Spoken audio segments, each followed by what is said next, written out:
Hello everyone, myself Shaheen Ayyubi. In this lecture, we will discuss about motion of vehicle on horizontal curves in rotational dynamics. Okay, so here the figure indicates if a car takes a circular turn on a horizontal curve road. Okay, so if a car takes a circular turn on a horizontal curve road, in this motion the necessary centripetal force is provided by force of friction. Force of friction between the tires of the vehicle and the surface of the road. Okay, so for the circular motion of car, the necessary centripetal force is provided by the tires of vehicle and the surface of the road. Here let us assume the car, weight of the car is directed vertically downward, it is mg. So weight of the car is mg, and in equal magnitude but opposite in direction, normal reaction acted on the car. Okay, so here the component of static force of friction, which is directed towards the center of the circle, it provides the necessary centripetal force for the circular motion of the car. Okay, so here necessary centripetal force mv square upon r. Okay, it is always less than equal to static force of friction. Okay, so here mv square upon r, where r is radius of curvature of the road. Okay, what about static force of friction? So static force of friction Fs, that is equal to coefficient of static force of friction and normal reaction. It is the product of static coefficient of static friction into normal reaction. And what about normal reaction? So normal reaction जो है वो opposite direction में होगा and weight of the vehicle और weight of the car के equal रहेगा. Okay, so here static force of friction का formula बनेगा coefficient of static friction into mg, weight of the vehicle और car. Okay, so here static force of friction का ये formula हम लोग यहाँ पर सब्स्टिट्यूट करते हैं. Okay, so necessary centripetal force mv square upon r, it is always less than equal to mu s mg. Okay, so here m mass of the car and mass of the car here cancel होगा. Okay, cancel होने पर आपको मिलेगा v square is less than equal to static coefficient of static friction, mass, static force of friction, radius of curvature of the road, and g acceleration due to gravity. Okay, so here the maximum velocity of vehicle along horizontal curve road is equal to maximum velocity of vehicle along horizontal curve road is equal to under root of mu s r g, where mu s is coefficient of static friction, r is radius of curvature of road, and g is acceleration due to gravity. This is the condition for no skidding or no slipping. Okay, so this is the condition for no skidding or no slipping. Okay, so here car slip ना हो, skid ना हो अपने path से और वो अपना circular turn complete करे. इसके लिए ये नेसेसरी कंडीशन रहेगी कि centripetal force that must be less than और equal to coefficient static force of friction. Okay, so here force of friction is equal to mu s into n. Okay, so ये formula put करेंगे, आपको maximum velocity of vehicle along horizontal curve road का formula मिलेगा under root mu s r g. Okay, this velocity of vehicle is not reliable. In case of horizontal curve road, velocity of vehicle depends on acceleration due to gravity. It is constant value 9.8 meter per second square. R, radius of curvature of a road. Once the road is constructed, the radius of curvature of the road is fixed or constant. Okay, but the coefficient of static friction is a variable quantity. Okay, it changes as per the condition changes. Okay, for example, in dry situation, okay, coefficient of friction has greater value, but in rainy season or in wet condition it has lower values. So due to changes in coefficient of static friction, maximum velocity of vehicle on horizontal curve road also changes, the value is changes. Okay, so therefore it is not reliable for the safety of rider of vehicle. Okay, so what about, so here we will discuss about if vehicle is taking turn with variable speed on horizontal curve road. Okay, so horizontal curve road पे जब vehicle turn करेगी with variable speed के साथ, सो दो diagram है यहाँ पर. Number first diagram में क्या है, कार टर्न कर रही है हॉरिजॉन्टल कर्व रोड पर, वेलोसिटी का डायरेक्शन है, इस पर जो रिजल्टेंट फोर्स एक्ट हो रहा है वो इंक्लाइन पोजीशन में है, वो यहाँ पर एंगल मेक करता है थीटा. ओके, सो हियर इस थीटा के लिए एफ कॉस कंपोनेंट और velocity both are parallel directed है. एफ कॉस थीटा और वेलोसिटी दोनों जो है वो पैरेलल डायरेक्टेड है. सो इस वजह से वेलोसिटी क्या हो रही है, इंक्रीज होगी इस केस में. एंड इन दिस केस यहाँ पर जब आप देखोगे, सो ये कॉस कंपोनेंट यहाँ पर आएगा, एफ कॉस थीटा, थीटा इस तरफ बनेगा, और ये कॉस थीटा और वेलोसिटी दोनों एंटी पैरेलल डायरेक्टेड है. जब ये दोनों एंटी पैरेलल डायरेक्टेड रहेगा तो वेलोसिटी आपकी क्या होगी, डिक्रीजिंग मैनर में यहाँ पर आपको मिलेगी. ओके, सो ये वेरिएबल स्पीड के केस में आपको मैक्सिमम स्पीड फाइंड करना है फॉर नो स्लिपिंग के केस के लिए. ठीक है, सो इस केस में आपको फाइंड करना है maximum speed of vehicle while taking a turn for no slipping. Okay, so slip नहीं होना चाहिए, स्लिपिंग नहीं होना चाहिए. ओके, सो इस केस में आपका वर्टिकल कंपोनेंट ये इस तरीके से डायरेक्ट करेगा एफ साइन थीटा. ओके, यहाँ पर भी इस तरीके से डायरेक्ट करेगा क्या, एफ साइन थीटा. ओके, सो हम लोग अगर यहाँ पर रिजल्टेंट फोर्स फाइंड करते हैं, सो रिजल्टेंट फोर्स आपको मिल जाएगा अंडर रूट रहेगा एफ सी यानी सेंट्रीपिटल फोर्स का square and plus F T का स्क्वायर मीन्स टेंजेंशियल फोर्स का स्क्वायर. सो ये जो एफ कॉस थीटा है वो आपका टेंजेंशियल फोर्स के बराबर हो जाएगा, और एफ साइन थीटा जो रहेगा वो आपका सेंट्रीपिटल फोर्स के बराबर हो जाएगा. सो इसको अगर हम लोग कंपोनेंट में ब्रेक करके लिखें, सो यहाँ पर एफ साइन थीटा ये बराबर है एफ सी के, और इसका फॉर्मूला आपको मिलेगा M V square upon R. Okay, next F cos theta आपका बराबर है टेंजेंशियल फोर्स के, और ये टेंजेंशियल फोर्स आपकी बराबर रहेगी एम ए टी के. ओके, सो इस तरीके से जब ये फॉर्मूलाज आप यहाँ पर रखेंगे आपको मिलेगा रिजल्टेंट फोर्स का फॉर्मूला. ठीक है, सो यहाँ पर रिजल्टेंट फोर्स का फॉर्मूला आपको मिलेगा, एफ सी की जगह आप रखोगे M V square upon R, ये रहेगा ब्रैकेट स्क्वायर, एंड प्लस यहाँ पर रहेगा एम ए टी इसका ब्रैकेट स्क्वायर. ओके, सो इस तरीके से आपका ये बनता है रिजल्टेंट फोर्स का फॉर्मूला. ठीक है, इसमें आपको टेंजेंशियल फोर्स भी आ गई, सेंट्रीपिटल फोर्स भी आ गई, कंपोनेंट भी रिजॉल्व हो गए.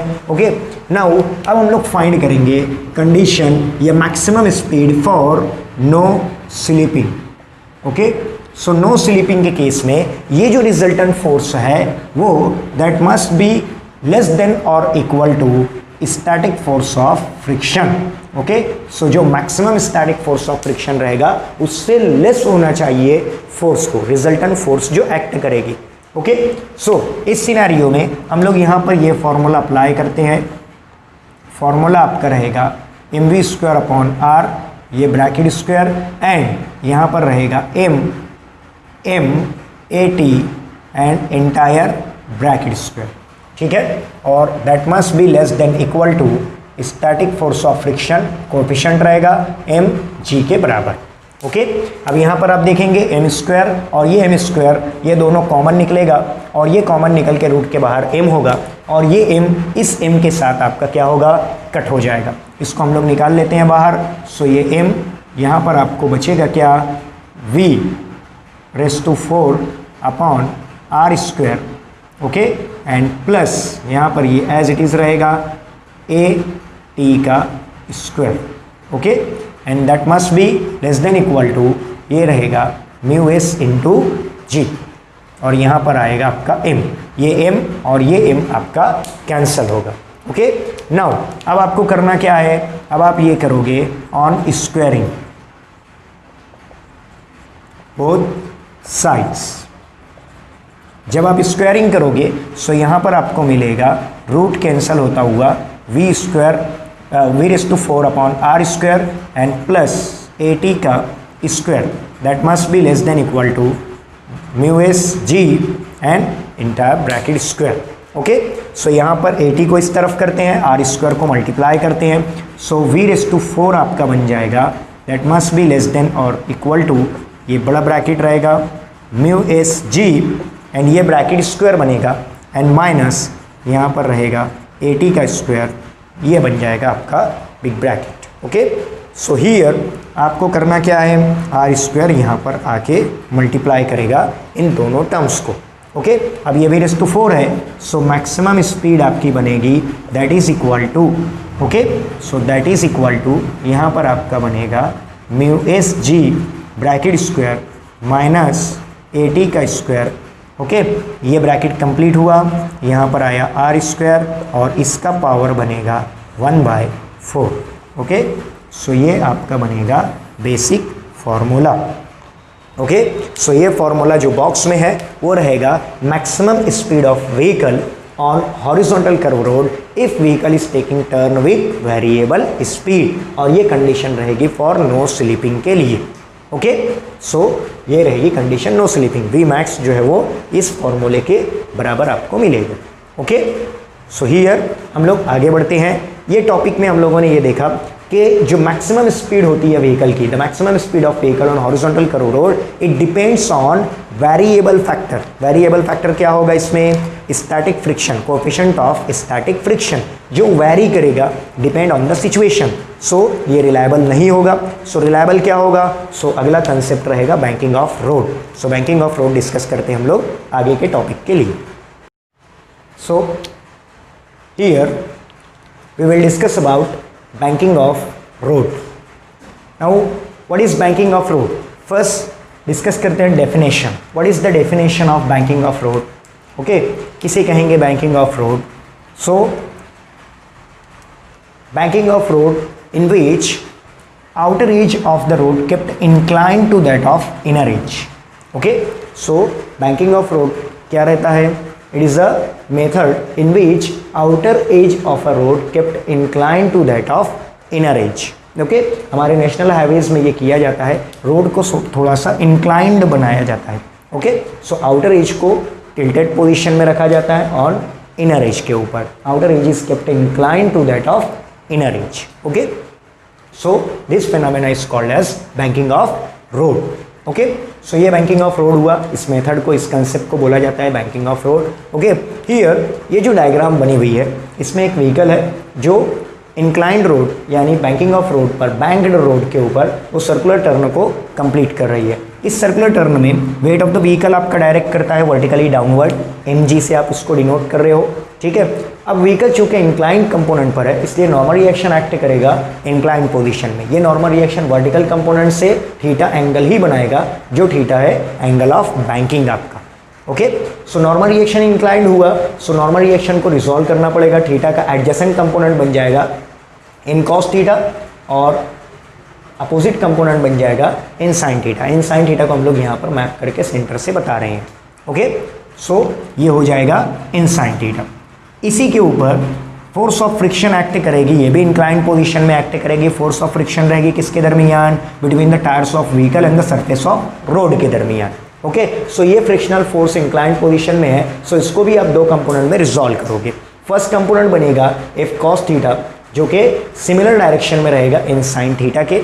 ओके, और एफ साइन थीटा ये सिमिलर डायरेक्शन में रहेगा वेट ऑफ द व्हीकल के। ठीक है, और अपोजिट डायरेक्शन रहेगा नॉर्मल रिएक्शन के कॉस्ट कंपोनेंट के। ठीक है, अब यहाँ पर ये थीटा किस तरीके से आया है, ये थीटा इसलिए कि इन कॉस थीटा और इन साइन थीटा ये 90 डिग्री फॉर्म करेंगे, ये थीटा होगा, सो ये 90 माइनस थीटा रहेगा, और यहाँ पर नॉर्मल रिएक्शन और फोर्स इन दोनों के दरमियान 90 डिग्री का एंगल बनता है। जब ये 90 माइनस थीटा हो गया, सो ये वाला एंगल जो एन और एफ के दरमियान है वो भी आपका क्या बनेगा, 90। सो 90 माइनस थीटा, 90 में से 90 माइनस थीटा आप माइनस करोगे, सो ये एंगल आपका बनेगा थीटा। सो एडजेसेंट कंपोनेंट आपका हो जाएगा F cos theta and opposite component हो जाएगा इसका आपका एफ साइन थीटा। इस डायग्राम को हम लोग सिर्फ यहाँ पे वेक्टर डायग्राम के तौर पे रिप्रेजेंट करते हैं। ये व्हीकल है, ओके। सो इस व्हीकल का वेट डायरेक्ट करेगा वर्टिकली डाउनवर्ड mg, ओके। इस व्हीकल के ऊपर इंक्लाइन डायरेक्शन में एक्ट करेगा क्या, normal reaction, okay. So normal reaction act करेगा। इस नॉर्मल रिएक्शन को हम लोग वर्टिकली अपवर्ड इसका कंपोनेंट देते हैं, क्योंकि ये थीटा से इंक्लाइंड हुआ है वर्टिकल कंपोनेंट से, सो ये थीटा, और इसको हम लोग नाम दे देते हैं इन कॉस थीटा, ओके। और ये कंपोनेंट आपका जो यहाँ पर बनेगा इसके पैरेलल, सो पैरेलल वाला जो कंपोनेंट रहेगा ये आपका कहलाएगा इन साइन थीटा, ओके। सो ये इन साइन थीटा यहाँ पर बन जाएगा। अब नॉर्मल रिएक्शन के परपेंडिकुलर डायरेक्शन में एक्ट करेगा क्या, force of friction between the tyres of the vehicle and the surface of road, okay. अब ये इन cos theta in sine theta 90 degree है, ये थीटा है incline position angle of banking से। जब ये थीटा है सो ये एंगल आपका बन जाएगा 90 माइनस थीटा, और नॉर्मल रिएक्शन एंड फोर्स ये दोनों 90 डिग्री हैं, परपेंडिकुलर टू ईच अदर है, ये 90 माइनस थीटा है, सो ये एंगल आपका बन जाएगा theta, okay. So in this way आपको यहाँ पर थीटा मिलता है। अब थीटा का एडजेसेंट कंपोनेंट ये एंगल ये आपका बन जाएगा एफ कॉस थीटा, और अपोजिट कंपोनेंट जो है जो इस तरीके से वर्टिकली डाउनवर्ड एक्ट करेगा ये आपका बन जाएगा F sine theta, okay. So in this way आपकी ये वेक्टर डायग्राम कंप्लीट होती है, ओके। अब यहाँ पर हम लोग इस वेक्टर डायग्राम के अंदर जब हम लोग देखेंगे रिजोल्यूशन, जब यहाँ पर आप कर लिए, ओके, सारे कंपोनेंट्स आपको मिल गए, सो यहाँ पर आपको मिलता क्या है कि आपको mg weight of the vehicle किसके बराबर मिलेगा, weight of the vehicle, so ये वेट ऑफ द व्हीकल आपको मिलेगा n cos theta minus f sine theta के बराबर, ओके। ये आप इसको ऐसे भी लिख सकते हो कि mg ये जो रहेगा mg plus F sine theta ये आपका बराबर हो जाएगा किसके, इन कॉस थीटा के। सो एफ साइन थीटा इस तरफ आएगा, n cos theta minus f sine theta आपका बन जाएगा mg के बराबर, ओके। ये दोनों कंपोनेंट आपके टुवर्ड्स द सेंटर डायरेक्टेड है, सो necessary centripetal force mv square upon r ये आपकी प्रोवाइड की जाएगी किससे, ये आपकी प्रोवाइड की जाएगी n sine theta and plus f cos theta के कंपोनेंट से, ओके। सो इसको इक्वेशन 2 लेते हैं, इसको इक्वेशन 1 लेते हैं, 2 को डिवाइड करते हैं 1 से, सो होगा क्या, M V square upon R ये डिवाइड रहेगा mg से।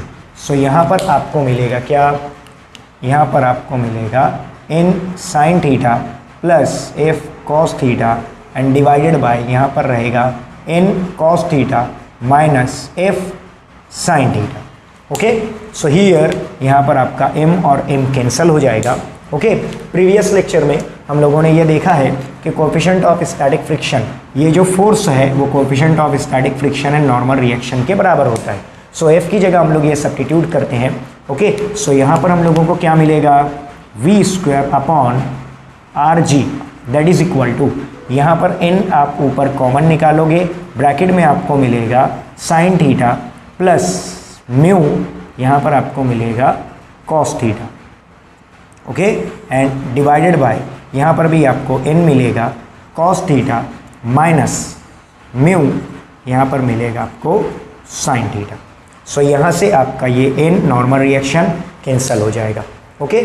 सो आप यहाँ पर क्या करोगे, divide numerator and denominator by cos theta, okay. So जब आप कॉस थीटा से डिवाइड करोगे सो यहाँ पर आपको मिलेगा v square upon R ji that is equal to, यहाँ पर आपको मिलेगा tan theta plus mu and divided by यहाँ पर आपको मिलेगा 1 minus mu tan theta, okay. So यहाँ से आपको फॉर्मूला स्पीड का मिलेगा, सो मैक्सिमम स्पीड जो आपको मिलेगी नो स्लीपिंग के केस के लिए वो आपको मिलेगी under root mu plus tan theta divided by 1 minus mu tan theta, okay. So ये आपकी स्पीड रहेगी, ओके, ये आपकी स्पीड रहेगी, maximum speed for no slipping, okay. So ये केस रहेगा आपका नो स्कीडिंग और स्लीपिंग, ओके। सो हियर आपको फाइंड करना है ऑप्टिमम स्पीड, ठीक है। सो ऑप्टिमम स्पीड आप फाइंड करोगे, यहाँ पर आपका म्यू हो जाएगा 0। जब आप म्यू की वैल्यू यहाँ पर 0 पुट करोगे सो आपको v मिल जाएगा √RG tan थीटा के बराबर। ओके, सो ये आपकी रहेगी optimum speed on banked road. Okay, so ये कहलाएगी आपकी optimum speed on banked road. यहाँ से आप स्क्वायरिंग करेंगे सो v² RG tan थीटा के बराबर है, एंड tan थीटा जो है वो v² RG। यहाँ पर हम लोगों ने डिनोशन कैपिटल R लिया, इसलिए मैं इसको कैपिटल R करता हूँ, radius of curvature of road. Okay, so RG, तो थीटा यहाँ से मिल जाएगा tan inverse v² RG। This is nothing but angle of banking. Okay, so आप यहाँ पर देखोगे ऑप्टिमम स्पीड के लिए ये डिपेंड है radius of curvature of road, acceleration due to gravity and theta, all जो है वो कांस्टेंट कंपोनेंट्स हैं। सो देयरफॉर स्पीड जो रहेगी यहाँ पर वेरिएबल नहीं होगी, ओके, फिक्स रहेगी, कांस्टेंट रहेगी। इस तरीके से हम लोग बैंक रोड पर बैनर और होर्डिंग्स लिमिटिंग स्पीड के लगा सकते हैं। ठीक है, सो ये बैंकिंग ऑफ रोड का कंसेप्ट जो है वो रिलायबल रहेगा व्हीकल्स के लिए, राइडर की सेफ्टी के लिए। ठीक है, सो यहाँ पर ये टॉपिक कंप्लीट होता है।